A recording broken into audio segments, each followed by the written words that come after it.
Rationnel et cartésien, il peut résoudre n'importe quelle énigme, les yeux fermés. Conférence de presse hier de la CSN. On fait un peu le bilan de l'année passée, les grandes tendances, ce qu'ils attendent pour 2025.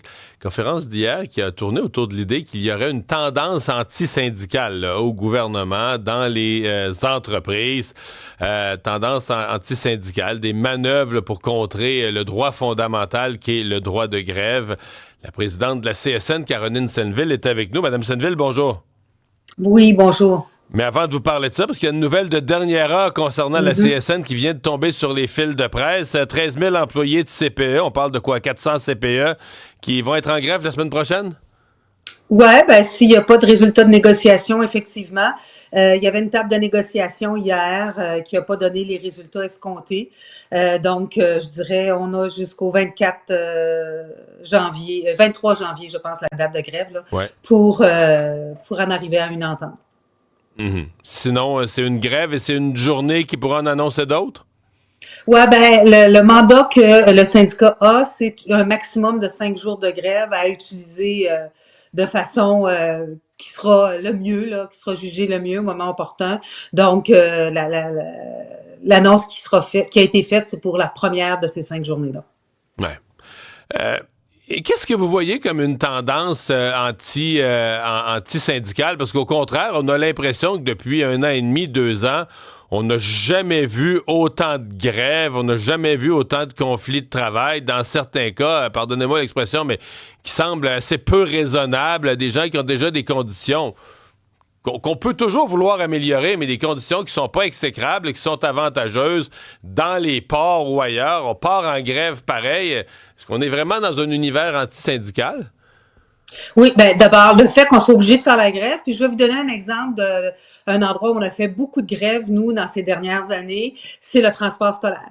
Le ministre de l'Éducation, M. Drainville, a augmenté de façon importante les enveloppes pour les transporteurs scolaires en leur disant, vous devez vous en servir pour augmenter les salaires parce que c'est un secteur où il y a eu beaucoup de pénurie de main-d'œuvre, puis des fois, il y a des routes comme on appelle, là, de transport scolaire, qui sont annulés parce qu'il y a des chauffeurs qui se sont pas présentés, qui sont malades. On n'a personne pour les remplacer.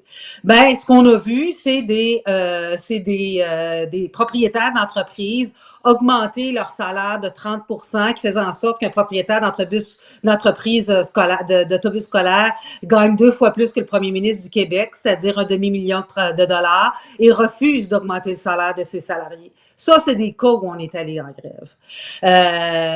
Malgré ça, c'est vrai que dans le transport scolaire, les salaires sont petits. Oui. Puis notre argent, là, c'est l'argent tu sais, de nos taxes et impôts qui va là. Ça, c'est un exemple. Des manœuvres, on a beaucoup de lock-out aussi. On a eu 17 lock-out juste à la CSN en 2024, pardon, alors qu'on en avait eu 5 l'année précédente. On a beaucoup d'utilisation de briseurs de grève. On a eu des jugements, pour ça que c'est pour ça qu'on le dit, parce qu'on a vraiment des jugements du tribunal administratif du travail. On a eu des jugements, par exemple, contre Amazon qui voulait empêcher la syndicalisation. On a eu des jugements contre un employeur qui avait placé des caméras devant le bureau du syndicat pour faire un peu d'intimidation aux gens qui fréquentaient le bureau du syndicat. On a vu un employeur donner une formation à ses cadres sur comment se débarrasser du syndicat. Il y a quelqu'un qui l'avait mis sur vidéo. Donc, on a vu, des tentatives aussi d'intimidation d'officiers syndicaux. Et c'est tous des jugements qu'on a, là, ça, du tribunal administratif du travail. Puis pour nous, c'est pas rien que pour nous. Je dirais, dans l'état du droit actuel au Québec, c'est contre la loi.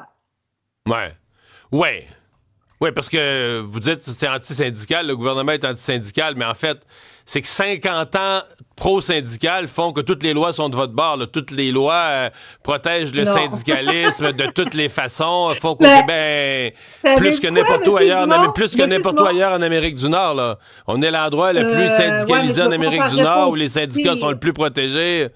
Non? Pas dans le monde du travail, dans le monde. Le Canada est souvent blâmé par l'Organisation internationale du travail. Pas dans le monde, en Amérique du Nord.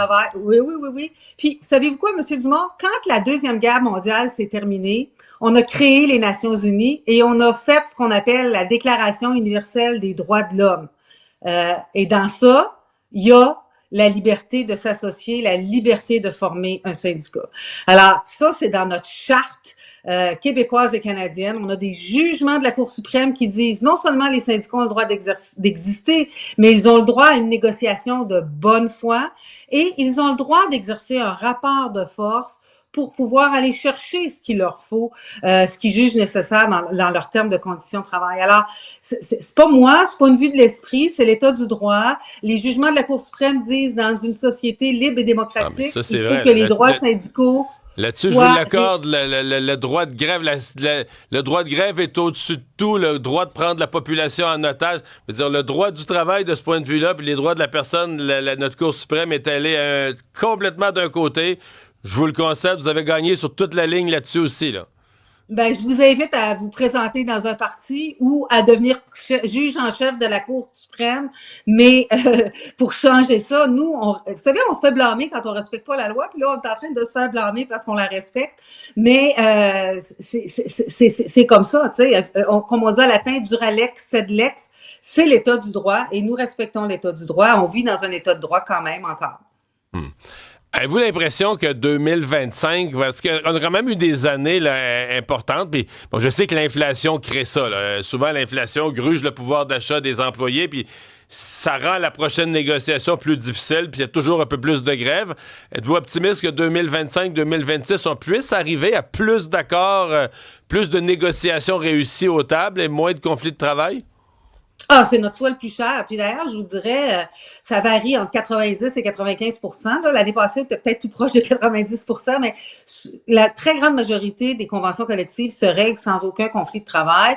Puis je vous dirais, tu sais, souvent on dit, oui, les grèves, c'est dérangeant. Oui, mais les premières personnes que ça dérange, c'est les personnes qui ont voté à scrutin secret pour dire, moi, je me prive de salaire. Alors, je vous dirais, la livre de beurre est à 8 piastres. J'ai un syndicat qui est en grève en ce moment parce que moi j'ai vu une dame à 22 ans d'ancienneté qui gagnait 15 cents de plus que le salaire minimum. Ces gens-là, ben ils sont en train de se faire geler le popotin sur une ligne de piquetage en ce moment, puis ils ont l'appui de la CSN parce qu'on trouve que c'est pas correct. Quand on parle aux banques alimentaires, ils nous disent 20% des gens qui nous fréquentent sont des gens qui sont des travailleurs. C'est pas normal. C'est pas normal qu'au Québec on travaille et qu'on soit obligé de fréquenter des banques alimentaires.